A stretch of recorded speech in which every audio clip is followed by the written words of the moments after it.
Hello everyone, welcome back to another Tacticus Synergies video. My name's Caveman, and today I want to talk about one that I've actually been saving for a little bit, another campaign strategy, all to do with the Eldari and the Saim Hann campaign. The reason I waited is because there's a new character who just got released, Lycus, who also plays into the same strategy, but basically the strategy that I want to go over is all about Eldryon, his passive Doom, and similarly, but to a lesser extent for sure, Aethana, Path of Command, and Lycus, and this character's new ability, Whispering Web, which all work the same way. This, as far as you can see, I don't have a level because I don't have them unlocked.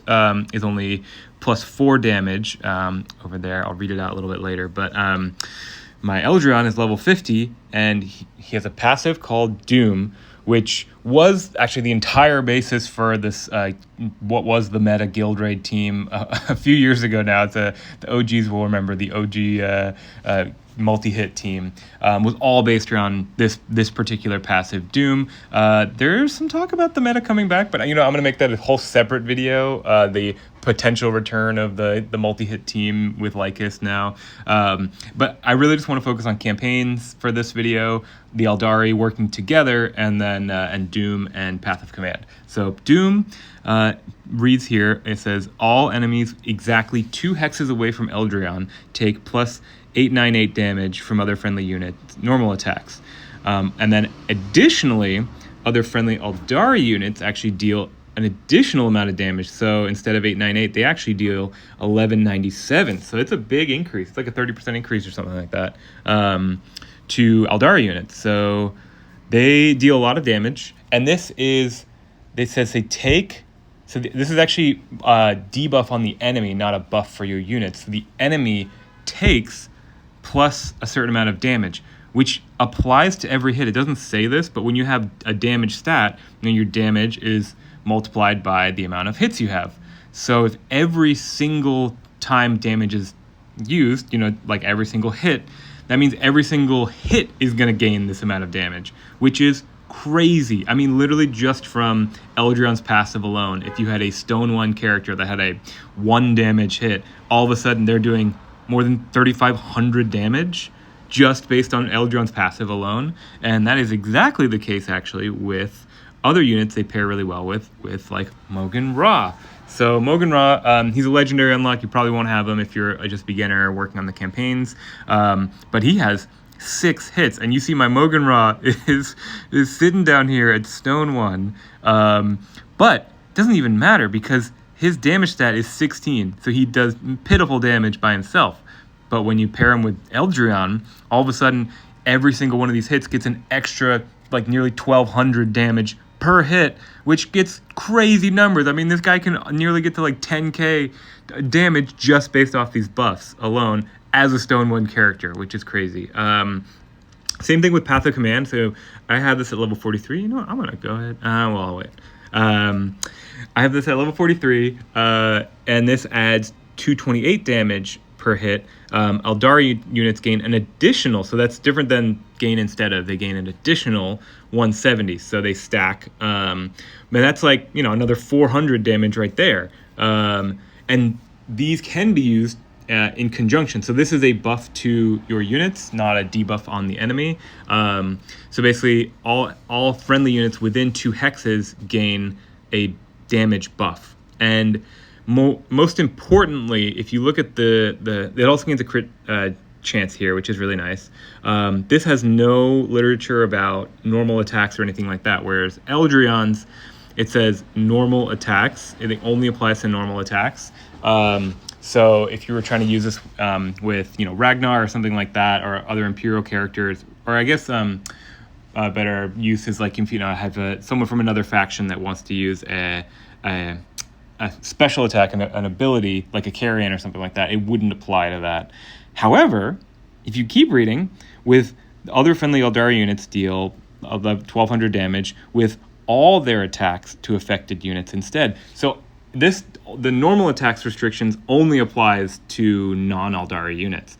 So Eldari, doesn't matter if it's normal, not normal, they not only get the extra damage and the buff, they it applies to all their attacks instead of just the normal attacks. So let me show you this in practice, but basically Eldryon is still probably the best buffer in the game. I mean, now Trajan, a bunch of other people have come for his spot, but Eldryon at one point was the best buffer in the game. They had to nerf him because he was too good, so they added this little caveat with the normal attacks. But in use with other Eldari units, he's still amazing, and he can really help you get through campaign, even when you have someone like a Stone 1 character that you think isn't really useful, or a Jane Czar. Jane Czar has 3 attacks, so that'd be another 3,500 damage basically. And then Ithana is another required character. You get her pretty easily. She has 3 attacks, which again, with Eldryon's passive, can work really well. So my strategy for the Saim Hann campaign is you want to buff Eldryon as high as possible and get this Doom passive as high as you possibly can. Ithana is also really good, and I'm going to talk about a beginner guild raid team as well that I think Ithana has a place in because of her passive command. But she has a lot of hits and has a ton of movement. She can get around the battlefield and use those hits, which is really nice. So let's go into a battle. Let me show you exactly how this works. I think there was one that was really useful. I think it was this one that was pretty easy to demonstrate. So I can only take 4 characters. So Calendus it also works with. So, Doom applies to Calendus as well, but Calendus only has 1 attack, 1 hit attack, which means he would only get 1 stack of Eldryon's buff, 1 instance of it. Whereas Mogan Ra, since I have Mogan Ra, I'm going to use him because he has 6 attacks. So he's getting a ton of buffs from this. So let's just show you how this works. All right, run in here. Luckily, Jane Czar also has Infiltrate, which is really nice, so she can sneak in, knock it, and hit by this las cannon. But if she tries to attack the las cannon, she's going to only do 652 damage. And then let's see Mogan Ra. At normal ground, he's 35. Let's put him on high ground. Give him the best shot he can. Putting Mogan Ra on high ground, he's only going to do 54 damage to this poor guardsman right here. So he's not even going to make a dent. However, let's go ahead and bring in, I'm going to save Eldryon for later. Let's just go ahead and bring in Ithana, because Ithana's buff also applies to this. Go ahead and put her here. She can tank that hit, luckily. Okay, now we see both Jane Czar and Mogan Ra have the Path of Command buff because they're within 2 hexes. So all of his hits now do an additional 398 damage, and which means he takes out this guardsman no problem. Same thing with Mogan Ra or Jane Czar. Jane Czar has Path of Command. All her hits do more damage, so 3 times 398, easily enough to kill this las cannon. And let's just move Eldryon in. Okay, now this is really nice because, and this is like a perfect opportunity for how I would approach playing the campaign. Hopefully your Eldryon's high enough to take this hit because he's going to get hit by a las cannon. But you see if I move Eldryon in the middle here, his passive ability makes other enemy units take additional damage if they're exactly 2 hexes away. So not within 2 hexes. So if I put him here, that guardsman wouldn't be affected. If I put him here, that guardsman wouldn't be affected. But they have to be exactly 2 hexes away. So this is kind of a perfect spot because that means all 4 of these units are going to be exactly 2 hexes away from Eldryon. So now, bam. Okay, so he takes a hit. Luckily, Eldryon's tanky enough for that, or mine is at least. And now you see these red arrows. So all of these Cadian guardsmen are going to take an additional damage from this. So actually, because they're Eldari, they don't just take the 900 damage, they take the 1200 damage instead, which is really, really nice. So, this is crazy because they're going to overkill any of these units because 3 times 1200 damage is way more than health than these guardsmen have. But what I wanted to show is Jane Czar has an ability here, which she deals damage to a unit and then up to 3 additional enemies adjacent to that unit. So it affects multiple characters. So if she goes and attacks this, she just kill 1 guardsman, but she can actually use her active. Mogan Ra also has a similar active where he can attack multiple characters adjacent. But let's go ahead and do this because I'm just going to show you, yes, the debuff does apply to Eldari abilities as well. It doesn't apply to Imperial or Chaos abilities or anything like other factions, but Eldari units get to take advantage of it whether it's normal attacks or not. So she's going to go ahead and use her active on these 2 and kills them easily. Same thing with Mogan Ra. Mogan Ra is going to use his on this guardsman, easy kill, and then we're just going to go ahead and finish these guys off. But that's it. That's the whole strategy. basically, yeah, get your Eldryon as high as you possibly can. He's an amazing unit in general.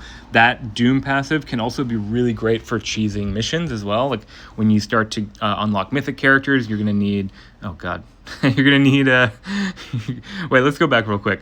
Let me finish my thought. You're gonna need to boost people's damage to get over like 10k per hit or something like that, and that can be really easily done with Doom. Going back to the home screen, Snowprint. What's going on, guys? I mean, I love everything that's been happening. There's just so much happening right now in Tacticus, so that's very exciting. But Jesus, I mean, there's nowhere to even click on the screen. There's too many things happening. Anyway, love you, Snowprint. Here we go. Let's go back here. So the last thing I want to bring in is Lycus. Lycus also works very similar. And actually, if you just participate in Crusade as a beginner, you'll probably get Lycus, pretty soon. Within, it probably takes like a couple months, but you'll get them eventually. And Lycus also has a similar ability where everyone gains a hit. It's a little bit confusing, but basically, like, the more hits you have, the more damage you gain. So anyway, all three of these characters, Lycus, Aethana, and Eldryon, all have buffing passive abilities that really love to work well with multi-hitters like Mogan Ra. They work well with Calendus too. They work well with everybody, but multi-hits take the best advantage of this and can turn your Stone One Mogan Ra into a killing machine. Anyway, that's all for today. I just wanted to go over that real quick. Hopefully that helps you get through the Saim Hann campaign, which can be really difficult at the harder stages, at like the elite stages. It's one of the most difficult campaigns to finish. Anyway, but yeah, hope you enjoyed. Here's my friend code, OFT87ham. Let me know in the comments what you think, and if you have other suggestions for videos I should make with synergies between characters. Again, I'm going to do a whole separate video on guild raids and specifically the multi-hit team and why I think it's also the best beginner guild raid team at the moment and still continues to be. But otherwise, yeah, I want to hear what you think. Let me know if you have other synergies or other things I should talk about. Like, subscribe, share, and I will see you guys in the next video.